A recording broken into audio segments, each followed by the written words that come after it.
नाज़रीन, प्रोग्राम का आगाज़ तहरीक इंसाफ के जलसे से करेंगे और बताएंगे आपको कि जो जगह है काहना मवेशी मंडी वो डिसाइड तो हो गई और सूरत हाल ये है कि जगह जगह कंटेनर्स मौजूद हैं। केपी से काफिला आएगा, कैसे आएगा, इस पर बात करेंगे ब्रेक के बाद। लेकिन सबसे पहले बात सदर के प्रैक्टिस एंड प्रोसीजर तरमीमी ऑर्डिनेंस पर दस्तखत। विफाकी काबीना की मंजूरी के बाद सदर की मंजूरी भी हो चुकी और सुप्रीम कोर्ट बेंच बनाने के लिए चीफ जस्टिस के इख्तियारात में इजाफा कर दिया गया है।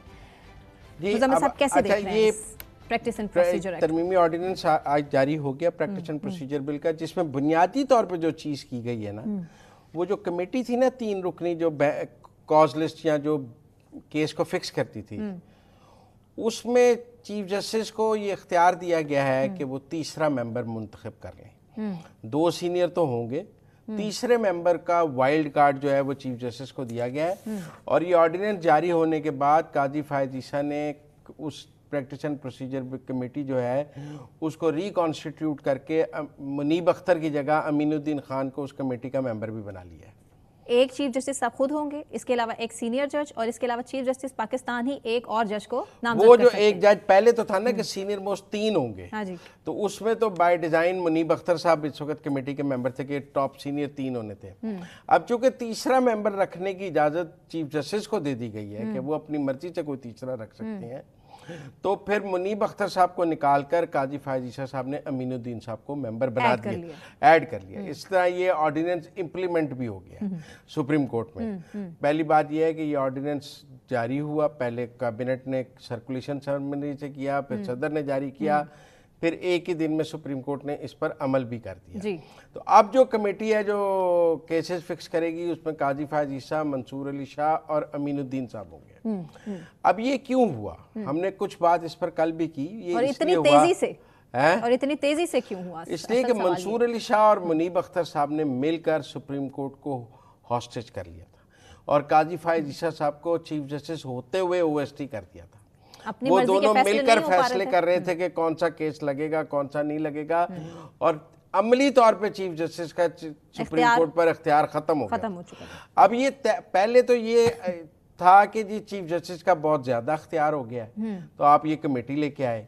अब ये हुआ कि कमेटी ने अगर चीफ जस्टिस के खिलाफ बगावत कर दी तो फिर चीफ जस्टिस बिल्कुल चीफ जस्टिस बनने का क्या फायदा, अगर आपकी कोई सह ही ना हो और आप ओएसटी हो तो चीफ जस्टिस बनने का क्या फायदा। तो अगर नीचे वाले 2 जज मिलकर आपको उल्टा ही दें और आपके खिलाफ बगावत ही कर दें तो फिर आपका चीफ जस्टिस बनने का क्या फायदा। तो पिछले 3-4 माह से ये नजर आ रहा था कि सुप्रीम कोर्ट में काजी फायद ईसा साहब का तो कुछ अमल दखल नहीं रह गया, वो घर से आते हैं चले जाते हैं। प्रैक्टिकली मंसूर अली शाह और देते हैं लेकिन दूसरे केस मंसूर अली शाह और मुनीब अख्तर साहब ने चीजों को स्ट्रेटेजिकली अपने पास रख लिया हुआ। तो ये भी किसी तरह नहीं है कि आप चीफ जस्टिस बिल्कुल ही ओएसटी कर दें, बेख्तियार कर दें, ये तो कभी भी नहीं था। चीफ जस्टिस साहब के इख्तियारात में इजाफा आज कमेटी भी बरकरार रखी गई है और चीफ जस्टिस साहब को ये इख्तियार दिया गया है कि वो तीसरा मेंबर अपने साथ रख लें ताकि कुछ चीफ जस्टिस साहब की बात भी रह जाए। तो मेरे ख्याल में जो हनीमून था मंसूर अली शाह और मुनीब अख्तर की जोड़ी का वो आज खत्म हो गया। लेकिन आपको नहीं लगता कि मजीद तनकीद का निशाना बनाया जाएगा चीफ जस्टिस साहब को? देखें आप सूरत हाल क्या है, आपने ये ऑर्डिनेंस चैलेंज करना है, केस फिक्स किसने करना है, कमेटी ने। साथ उन्होंने कह दिया है कि जो तो केस अपनी मर्जी के फैसले नहीं साथ उन्होंने कहा है कि जो मुकदमा पहले दायर होगा वो पहले सुना जाएगा, जो बाद में दायर होगा बाद में सुना जाएगा। ये जो तहरीक इंसाफ की पिटिशनें रात को दायर होती थी और सुबह लग जाती थी और मेरा आपका मुकदमा 10 साल नहीं लगता था, उसका रास्ता भी रोका है। ये सारा फसाद मखसूस नशिस्तों के केस के बाद खड़ा नहीं, ये सारा फसाद जुडिशल एक्टिविज्म के बाद है। ये अदलिया के जब से जुडिशल एक्टिविज्म हुआ है या लोगों ने ये समझा है कि एक जुडिशल इस्टेब्लिशमेंट मार्ज वजूद में आ गई है, जब से ये समझा गया है कि जुडिशरी जो है वो फौज से भी ताकतवर है और वो हुकूमतें उलट सकती है, वो कोई पॉलिटिकल स्क्रिप्ट में इंटरवेंशन कर सकती है, तब से ये हुआ है कि भाई ये तो बहुत खतरनाक काम हो गया है। चीफ जस्टिस चाहे तो हुकूमत उलट दे, चीफ जस्टिस चाहे तो किसी को नाअहल कर दे, लेकिन अदलिया ने भी तो इंतहा कर दी ना। मेरा मतलब आपको नहीं लगता इस फैसले के बाद अदालतें और अदालतों के फैसले कमजोर होते दिखाई देंगे? नहीं, मुझे नहीं लगता अदलिया की ताकत जिस तरह से कुछ अर्से पहले तक थी अब वो नहीं रहेगी। ताकत का मतलब है कि तहरीक इंसाफ की हिमायत, तो फिर तो मुझे आपसे इख्तलाफ होगा। लेकिन मेरा आपका मुकदमा तो अदलिया नहीं सुन रही ना, तो सिर्फ तहरीक इंसाफ के मुकदमे सुन रही है, तो शायद उसको तो ब्रेक लग सकती है कि अपनी बारी पे सुने। रात को पिटिशन आए, रात को पिटिशन आए तो सुबह ना लग जाए, रात को पिटिशन आए तो सुबह ना लग जाए, अपनी बारी पे लगे। इसमें कहा क्या गया, इसमें एक कहा गया कि आप बारी पे सुने, अगर आपने आउट ऑफ द वे सुननी है तो आप उसके रीजंस दें।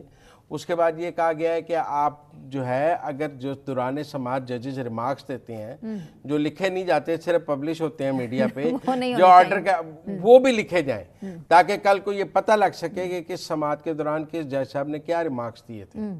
और चूंकि वो ट्रांसक्रिप्ट बनेगा, उनकी सारा कुछ होगा, तो जजेस को ज़रा अपनी ज़ुबान भी इख्तियार में रखनी पड़ेगी, क्योंकि अभी तो जजेस ऐसी ऐसी एब्सोल्यूट स्टेटमेंट्स देते हैं कोर्ट में बैठकर कि वो आमराना हुक्मरानों से ज़्यादा एब्सोल्यूट स्टेटमेंट्स देते हैं। लेकिन यही अदालतें तहरीक इंसाफ के खिलाफ फैसले भी सुनाती रही हैं, यही उनके वजह हक में भी सुनाती रही हैं। वो अब चूंकि हवाएं तब्दील हुई, नहीं ज्यादा तो दौर इंसाफ के हुआ, ज्यादा दौर तो और जो कहा जा रहा था कि अब हो सकता है कि आने वाले टाइम में बानी पीटीआई और बुशरा बीबी के लिए इंसाफ होता नजर आए, अब वो दूर दूर तक नजर नहीं आ। पता नहीं आप उसको इंसाफ कहती हैं या कहा जाए सहूलतकारी होती नजर आए, ये तो अपना अपना एंगल है ना देखने का।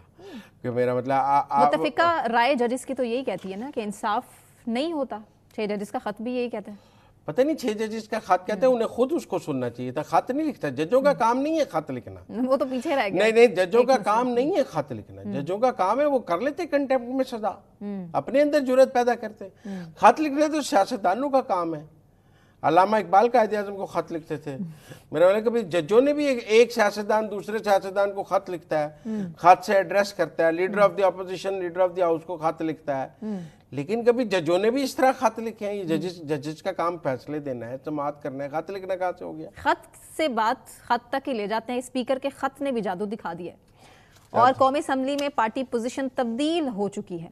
पीटीआई अरकान सुन्नी इत्तेहाद का हिस्सा हो चुके हैं, जो चाहती थी हुकूमत। देयर इज नो पीटीआई इन कौमी असेंबली सेक्रेटेरिएट के मुताबिक छीनने से, कागजात नामजदगी छीनने से लेकर पार्टी तोड़ने से लेकर अब एक बार फिर से पार्टी का नाम छीन लिया। देखिए उन्होंने कहा, देखें ये पीटीआई ने खुद फैसला किया सुन्नी इत्तेहाद कौंसिल वाला कि हम सुन्नी इत्तेहाद कौंसिल में जाएंगे। इससे पहले जिस जमात पे जाने लगे तो उनका हाल देखा ना क्या? नहीं मेरा मतलब है कि मेरी एक बात समझे, सवाल ये है कि अब कौमी असम्बली ने और सेनेट ने एक कानून साजी कर दी है।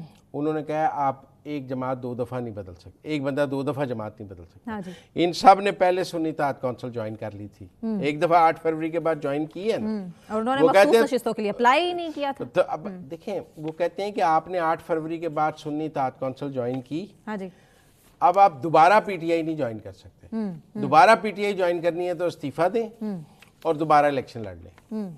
ये 80 के 80 लोग जो सुन्नी इत्तेहाद कौंसिल के हैं, हाँ जी, ये कल इस्तीफा दे दें और दोबारा पीटीआई के टिकट पे जाके इलेक्शन लड़ लें। अभी वो सुन्नी इत्तेहाद कौंसिल के हैं, अगर उनको ये शौक है कि वो पीटीआई के टिकट पे आए तो वो जाके पीटीआई के आज़ाद लड़के पीटीआई में शमूलियत कर लें। अब खत तो लिख दिया इन्होंने भी इलेक्शन कमीशन को, पंजाब ने भी, सिंध ने भी, और इसके अलावा केपी ने भी। अब केपी ने तो उल्टा खत लिखा है। केपी ने इलेक्शन कमीशन को कहा है कि आप जो अदालत का 12 जुलाई का फैसला है मखसूस नशिस्तों का, उस पर अमल करें।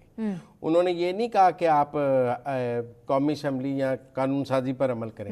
उन्होंने तो केपी के स्पीकर ने कहा है कि उस कानून साजी को रद्दी की टोकरी में फेंकें और 12 जुलाई वाला फैसला पे अमल करें। जो पंजाब और सिंध के स्पीकर हैं उन्होंने कहा है कि आप जो कानून साजी हुई है उसके मुताबिक फैसला करें। अब इलेक्शन कमीशन फंस गया है। अब मेरी बात सुने, अब इलेक्शन कमीशन क्या फैसला करे? बड़ा मुश्किल काम है ये फैसला करना, इसीलिए 3-4 दिन से इलेक्शन कमीशन के इजलास हो रहे हैं, फैसला नहीं हो रहा। तो वो इसलिए फैसला नहीं हो रहा क्योंकि अगर वो 12 जुलाई का फैसला इंप्लीमेंट नहीं करते तो कंटेम्प्ट है, और अगर इम्प्लीमेंट करते हैं तो कानून की खिलाफ वर्जी है। तो इधर कुआं उधर खाई, इधर कुआं उधर खाई। टाइम चूंकि शॉर्ट है, मौलाना फजलुर रहमान साहब ने भी बड़ी एक प्रेस कॉन्फ्रेंस की है, उन्होंने कहा कि बारे में भी उन्होंने कहा कि हमने अदालती इस्लाहत की तजवीज़ दी, साथ हैं भी और नहीं भी। नहीं, मौलाना साहब कुछ कहना चाह रहे थे लेकिन कुछ कह नहीं भी पाए और कुछ कह भी गए। अब क्या करना है? उन्होंने कहा कि हम ऑपोजिशन बेंचेस पर बैठे हैं। हाँ जी, पीटीआई भी ऑपोजिशन बेंचों पर बैठी है।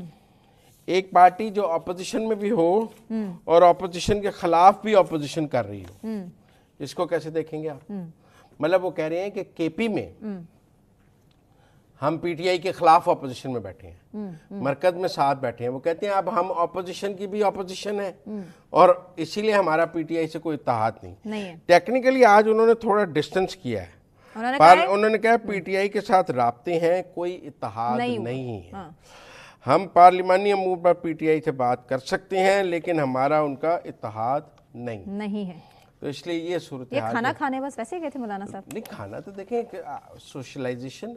दूसरी तरफ ये दुश्मनी, सियासत में दुश्मनी नहीं है, सबको मिलना चाहिए। और ये मौलाना साहब को पता है, ये इमरान खान ने रिवायत पैदा की कि अगर आप मिले तो मेरा मतलब लोग क्लिप चलाते हैं ना कि आप मौलाना के बारे में क्या कहते रहे, आज मौलाना के पीछे नमाजें पढ़ रहे हैं आप। नहीं, कल आप कहते थे ये मौलाना ही नहीं है, आज उसके पीछे उसकी इमामत में नमाज पढ़ रहे हैं। ये तो पार्टी की आदत करी है, लेकिन इमरान खान साहब ने खामोशी इख्तियार की मौलाना साहब के, पता नहीं हो सकता है। अच्छा, वो खामोशी क्या कहेंगे हम उसको, मतलब कुछ भी हो सकता है। नहीं, मेरा मतलब है इमरान खान साहब वेट एंड सी पे हैं कि अगर तो मौलाना ने मेरा साथ दे दिया तो ठीक है, ना दिया तो मैं गालियां शुरू कर दूंगा।